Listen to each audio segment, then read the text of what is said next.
Hello everyone, good morning. Welcome to Arun Academy once again. आज हम आगे बढ़ाएंगे हमारे केमिकल काइनेटिक्स के चैप्टर को और इसके अंदर आज हम जानेंगे कि रेट कांस्टेंट क्या है, रेट कांस्टेंट की यूनिट क्या है और कुछ न्यूमेरिकल प्रैक्टिस करेंगे। आज का जो सेशन है थोड़ा इम्पोर्टेंट होने वाला है, तो आप अपना pen copy whatever the material जो आप लेके बैठते हैं प्लीज़ लेके बैठें और चीज़ों को नोट डाउन करें। देन अगर आप लोगों को लगता है कि इसके नोट्स की रिक्वायरमेंट है आपको जो मैंने खुद बनाए हैं, तो आप मुझे मैसेज कर सकते हैं व्हाट्सएप पे। और स्टार्ट करने से पहले आज एक छोटी सी मोटिवेशनल बात हो जाए, क्योंकि आदत है, आदत से मजबूर हूँ। तो गाइज़, छोटी सी बात ये थी कि एक बार तीन दोस्त होते हैं, तीनों जंगल में गए होते हैं और अचानक से उनके सामने शेर आ जाता है। तो उनमें से एक दोस्त बोलता है, यार अब तो मर गए, अब तो कुछ नहीं कर सकते, अब तो ये साला हमें खाएगा। देन एक दोस्त बोलता है कि नहीं, ऐसे कैसे खा लेगा, भागते हैं। तो फिर तीसरा दोस्त दूसरे दोस्त को बोलता है, यार तू शेर से तेज़ भाग लेगा। तो दूसरा दोस्त कहता है, नहीं भाई, मैं तो तुम दोनों से तेज़ भागूंगा, ताकि कम से कम जब तक वो तुम लोगों को पकड़े कम से कम मैं तो भाग जाऊँ। तो यहाँ से शिक्षा क्या मिलती है कि जो शेर नाम का कंपटीशन है, जो शेर जैसा कंपटीशन है, वो देखो हमारा पीछा करेगा, वो करता ही रहेगा। देखिए मैं है ना हर चीज़ को अपने से रिलेट करके बैठा हूँ, क्योंकि मैं खुद यूपीएससी की तैयारी कर रहा हूँ। टाइम बहुत कम है, टाइम मुझे पता है कि कैसे मैं यूटिलाइज़ कर रहा हूँ, और ऊपर से कोविड-19 यू नो। तो ये जो शेर है ये हमारे पीछे तो भागेगा ही, और हम सब के पीछे भागेगा। हम जैसे ना जाने कितने हैं जो भाग रहे हैं। तो अगर हमें जीतना है उससे, तो ऑब्वियसली सबसे थोड़ा सा तेज़ भागने की कोशिश करनी पड़ेगी। तो मैं अपनी तरफ से जितना एफ़र्ट डाल सकता हूँ मैं डालूँगा। आप इन क्लासेस को देखें तो आपके लिए बहुत अच्छा है। This are free of cost. YouTube platform पे जाके आप इनको देख सकते हैं, कभी भी कितनी बार भी देख सकते हैं। डाउट्स आएंगे तो वो भी फ्री ऑफ कॉस्ट मैं आपके शॉर्ट आउट करूँगा। बस आपसे एक ही सपोर्ट की आशा करता हूँ कि आप अगर इस चीज़ को अच्छा मानते हैं, अच्छा देखते हैं, अच्छा लगता है, तो इसको लाइक करेंगे, सब्सक्राइब करेंगे और आगे अपने दोस्तों के साथ शेयर करेंगे। क्योंकि अभी जो टाइम है ये इसी प्रकार के सपोर्ट का है। मैं अपनी तरफ से यही सपोर्ट कर सकता हूँ अपने प्यारे स्टूडेंट्स को कि जब तक कोविड-19 की प्रॉब्लम चल रही है मैं फ्री एजुकेशन दूँ। तो आप लोग इसका फ़ायदा उठाएं और इसको जितना हो सके स्प्रेड करें। तो आज हम केमिकल काइनेटिक्स का पार्ट 2 कर रहे हैं, तो चलते हैं हमारे टॉपिक के पास। ओके, सो केमिकल काइनेटिक्स का पार्ट 2 यानी कि लेक्चर सेकंड हम स्टार्ट कर रहे हैं। जिसने भी अभी तक पहला लेक्चर नहीं देखा है वो पहला लेक्चर देख लें, तभी आपको कुछ बातें जो हैं समझ में आएंगी कि रेट क्या होता है और किसी भी रिएक्शन के अंदर हम उसको कैसे एक्सप्रेस करते हैं। ये सब मैंने पार्ट 1 के अंदर शो किया हुआ है। आज हम एक न्यूमेरिकल से स्टार्ट करते हैं, जिसके अंदर हम निकालना चाहेंगे rate in terms of concentration. तो एक रिएक्शन हमें दी गई है, that is A + 3B is equal to 2C। This is a balance reaction, let's suppose. So the rate of this reaction in terms of dA/dt is this. सो हमें dA/dt के terms में रेट दिया गया है। This is the unit of rate, that is mole पर litre पर minute. Okay, ये कहाँ से आई आज के लेक्चर में हम डिस्कस करेंगे इसको। तो इसकी टर्म्स में हमें रेट दिया गया है और हमसे पूछा गया है what is the value of -dB/dt in moles per litre पर मिनट। तो यहाँ पे दो बातें नोट करने की हैं कि जो यूनिट है वो सेम मांगी गई है, मीन्स जिस यूनिट में हमें आंसर निकालना है उसका ज़रूर ध्यान देना है। अक्सर जो कंपटीशन के लिए हमसे खिलवाड़ होता है वो यही होता है कि हमसे ये पूछ लेगा, लेकिन जो यूनिट है वो थोड़ी सी डिफरेंट दे देगा। मीन्स ऐसा यूनिट के बजाय हमसे सीजीएस में पूछ सकता है आंसर। तो ऐसे में हमें ध्यान देना है। सिंपली कैसे होगा, मैंने कल बताया था कि ये दोनों ही रेट को एक्सप्रेस करते हैं, तो दोनों ही इक्वल होंगे। तो इसीलिए मैंने यहाँ पर लिख दिया dA/dt is equal to 1/3 dB/dt। Question is 1/3 क्यों आया सर? क्योंकि यहाँ पर जो है 3 जो है इसका स्टोइकियोमेट्रिक कोफिशिएंट है, और जितना भी स्टोइकियोमेट्रिक कोफिशिएंट होता है उससे वो डिवाइड होता है। So this is equal to this, इसकी वैल्यू दे रखी है, हम इसको डायरेक्ट पुट अप कर देंगे और जो आंसर आएगा that is 9 into 10⁻³ this is the right answer.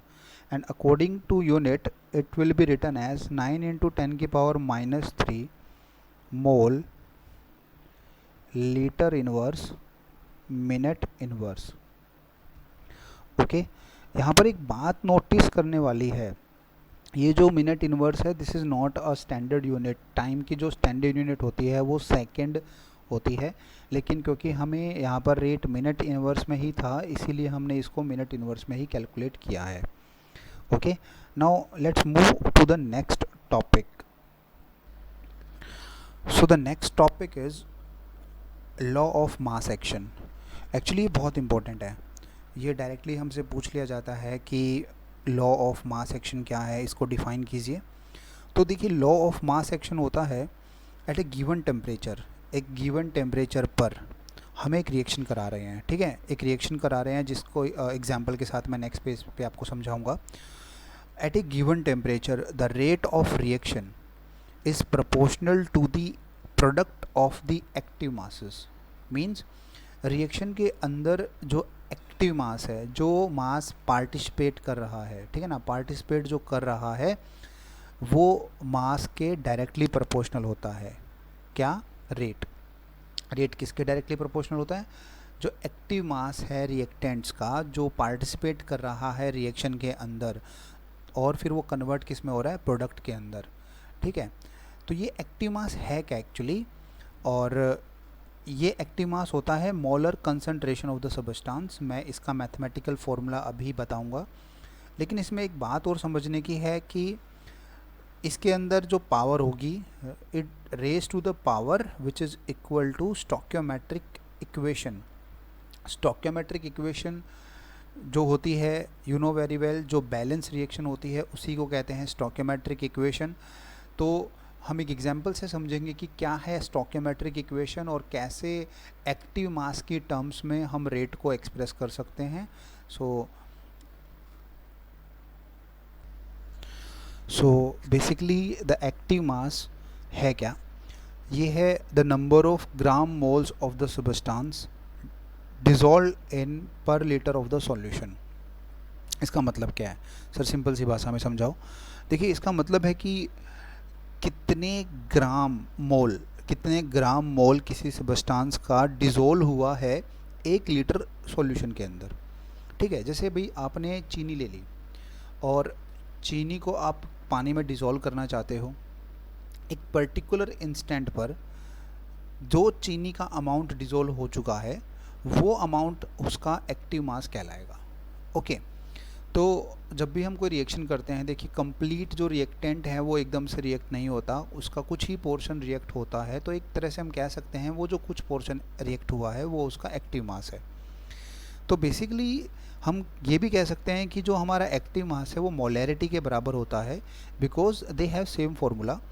So moles per litre volume, वही हमारी डेफिनेशन मोलैरिटी की थी। एंड मोलैरिटी का formula you know very well, that is given mass upon में मॉलिक्यूलर मास इनटू में volume. तो अगर हमसे कहा जाए कभी कोई सबस्टांस दे के कि बताओ उसका एक्टिव मास क्या होगा, उस रिएक्शन में, पर्टिकुलर रिएक्शन में उसका एक्टिव मास क्या होगा, तो हम मोलैरिटी के फॉर्मूले से ही उसको निकालेंगे।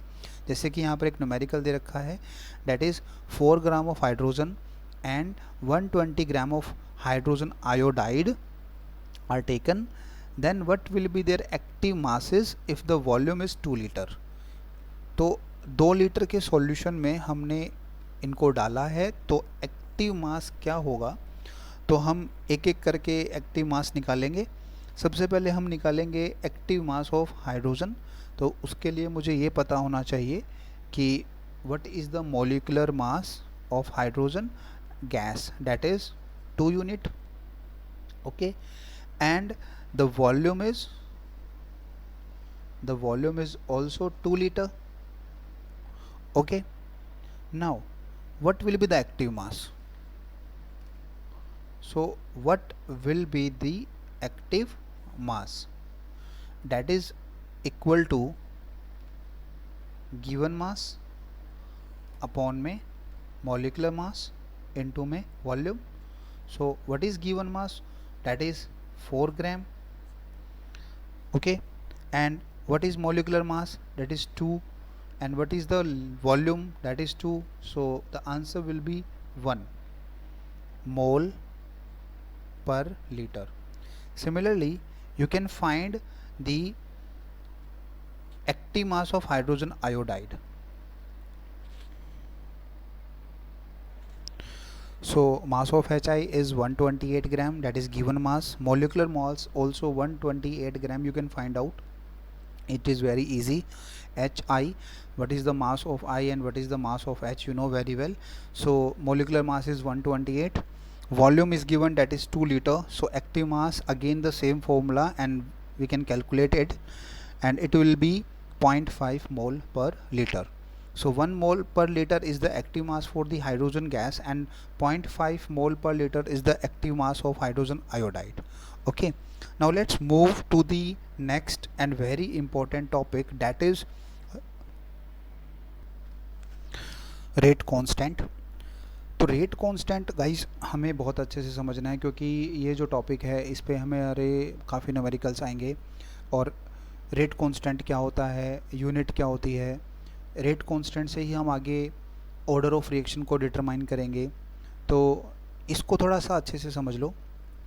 इसके लिए मैं आपको एक हाइपोथेटिकल रिएक्शन लेके चलता हूँ. Let consider a simple reaction, that is A given to B, यानी कि ए कन्वर्ट हो गया बी के अंदर.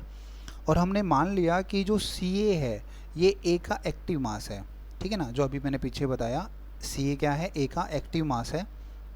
तो अकॉर्डिंग टू रेट लॉ हम कहते थे the rate is directly proportional to active mass. मैंने ये रेट को शो किया हुआ है, that is change in concentration with respect of time. तो rate is directly proportional to active mass. तो ये प्रोपोर्शनल जो है, इसको एक्सपेरिमेंटेशन से जब हम हटाएंगे तो ये रेट कांस्टेंट को रिप्लेस कर देगा. मतलब इसकी जगह हम इक्वल टू के लिख देंगे, and this K is known as rate constant. Now अगर हम मोलर कंसंट्रेशन, जो हमारे एक्टिव मास की मोलर कंसंट्रेशन है, उसको अगर मैं 1 ले लूँ, देन उस केस में हमारा जो रेट है वो रेट कांस्टेंट के बराबर आ जाएगा. ओके, तो इस रिलेशन का यूज़ करके मैं आगे के की यूनिट्स निकालूंगा, और उस के की यूनिट से हम देखेंगे कि कैसे हम डिटरमाइन करते हैं order of reaction. Order of reaction निकालने के 2 तरीके होते हैं.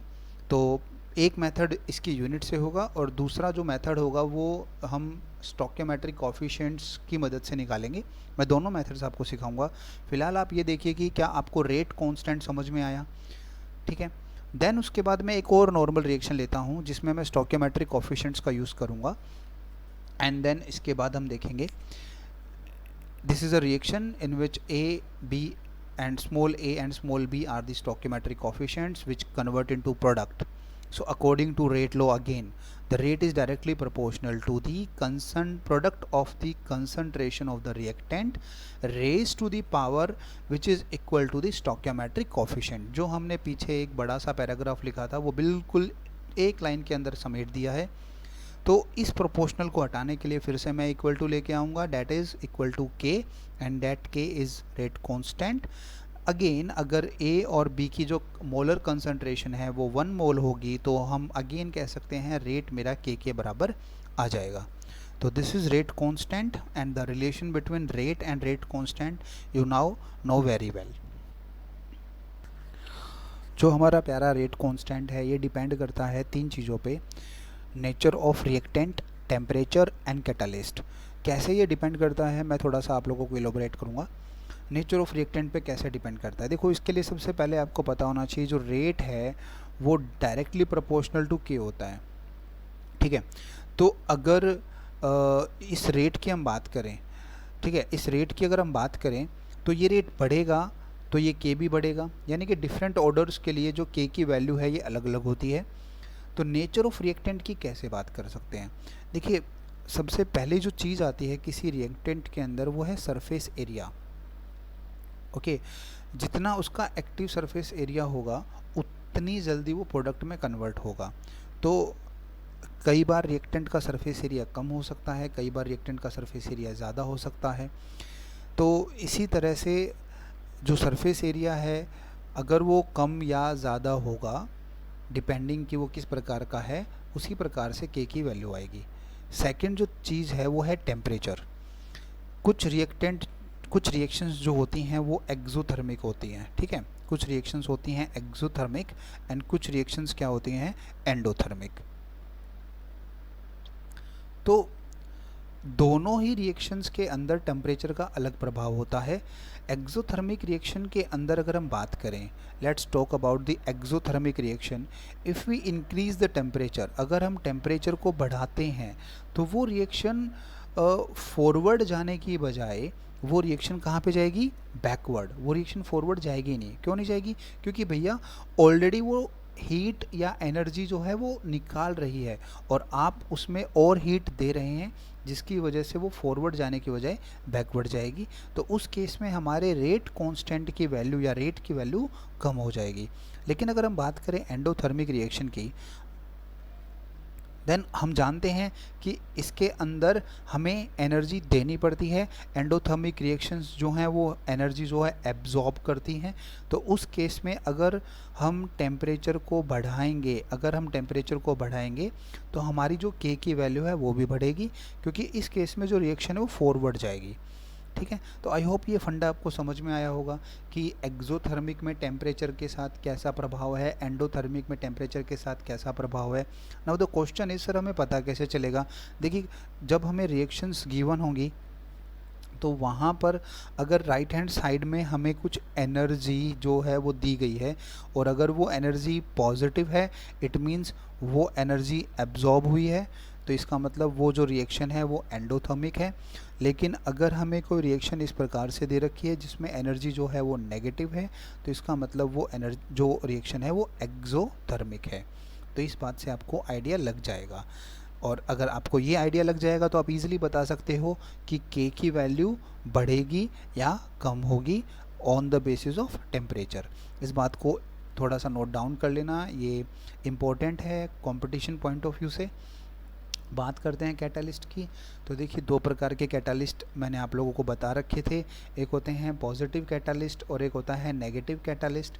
पॉजिटिव कैटालिस्ट वो है जो कि रिएक्टेंट को प्रोडक्ट में जल्दी से कन्वर्ट करे, फास्ट कर दे, उसका रेट ऑफ रिएक्शन बढ़ा दे। तो अगर रेट ऑफ रिएक्शन बढ़ेगा तो ऑब्वियसली क्या बढ़ेगा, के बढ़ेगा according to this relation, okay. और एक होता है नेगेटिव कैटालिस्ट, जिसको आगे जाके हम प्रोमोटर्स एंड पॉइजन के अंदर डिवाइड कर देंगे। तो नेगेटिव कैटालिस्ट क्या करेगा, ऑब्वियस सी बात है वो के की वैल्यू को डिक्रीज़ कर देगा, क्योंकि उसका काम ही है रेट को डिक्रीज़ करना। तो क्यों हमें नेगेटिव कैटालिस्ट चाहिए होते हैं। देखिए, कुछ रिएक्शन ऐसी होती हैं बेटा जो बहुत ज़्यादा फास्ट होती हैं और वो हैंडल नहीं होती नॉर्मल एपरेटस के अंदर, तो उस केस में हमें रेट को डिक्रीज़ करना पड़ता है। और रेट को डिक्रीज़ करेंगे तो ऑब्वियस सी बात है उसमें पॉइजन डालेंगे, और पॉइजन डालेंगे तो वो रेट डिक्रीज़ होगा, तो ऑब्वियसली के की वैल्यू डिक्रीज़ हो जाएगी। तो जो रेट कॉन्स्टेंट है वो हमारा 3 चीज़ों पर डिपेंड करता है, that is nature of reactant, temperature and catalyst. तीनों बातें आपको शायद समझ में आ गई हैं। देखिए, अगर कोई बात ना समझ में आए तो मैं अपना व्हाट्सएप नंबर मेरा आप जानते हो, और अगर नहीं जानते हो तो आप कमेंट सेक्शन में मुझसे पूछ सकते हो कि सर मुझे अपना व्हाट्सएप नंबर बता दो, मैं वहाँ पर आपको फ्रीली जो है डाउट क्लियर कर दूँगा। चलिए आगे चलते हैं। नेक्स्ट जो टॉपिक है वो अब इससे भी ज़्यादा इम्पोर्टेंट टॉपिक आने वाला है, और वो है unit of rate constant. Unit of rate constant. सबसे पहले तो ये बता दूं कि जो यूनिट है रेट कांस्टेंट की, that depends upon the order of reaction।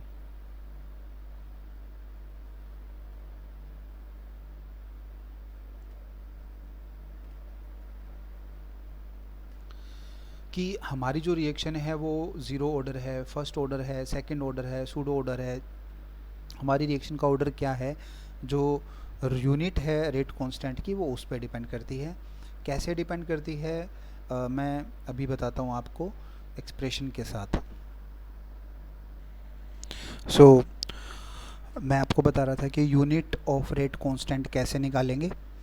तो देखिए, it depends upon order of reaction, ये मैं आपको बता चुका हूँ। मैंने अब एक सिंपल सी रिएक्शन ली, that is N A gives product. N क्या है? That is stoichiometric coefficient. वो कोई भी नंबर हो सकता है, कोई भी ऑर्डर हो सकता है। ओके, तो अगर मैं इस रिएक्शन की मदद से रेट कांस्टेंट निकालने की कोशिश करूं, तो देखिए पहले तो मैं यहाँ पे जाऊँगा। According to rate law, rate is equal to k times the concentration of reactant raise to the power, जो उसकी स्टोइकियोमेट्रिक कोफिशिएंट के बराबर है। यहाँ पर मैंने एन ले लिया। इससे क्या होगा, जनरलाइज जो मेरी यूनिट है के की, वो यहाँ से निकल जाएगी।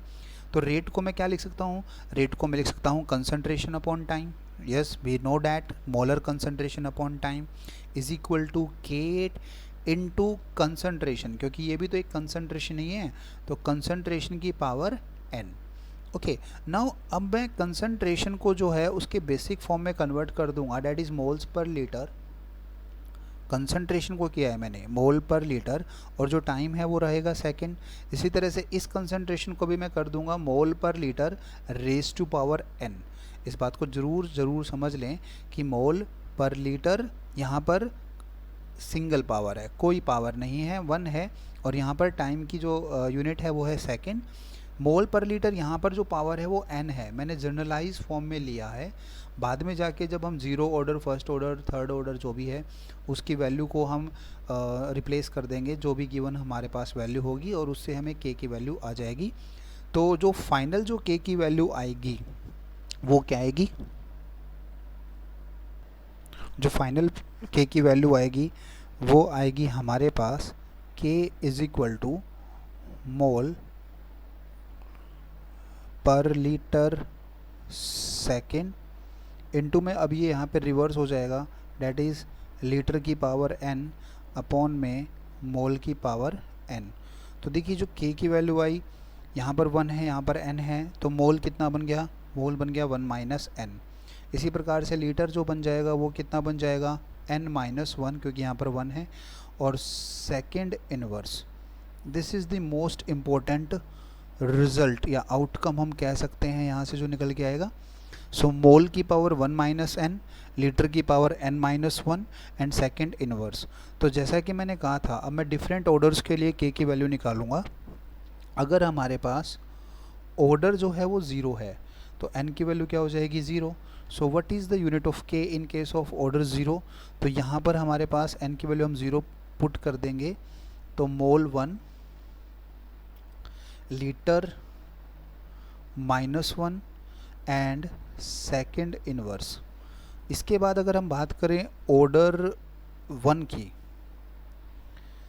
की अगर हम बात करें तो के की वैल्यू आ जाएगी, देखिए बहुत ही अच्छी वैल्यू आएगी, और ये डायरेक्टली पूछी जाती है।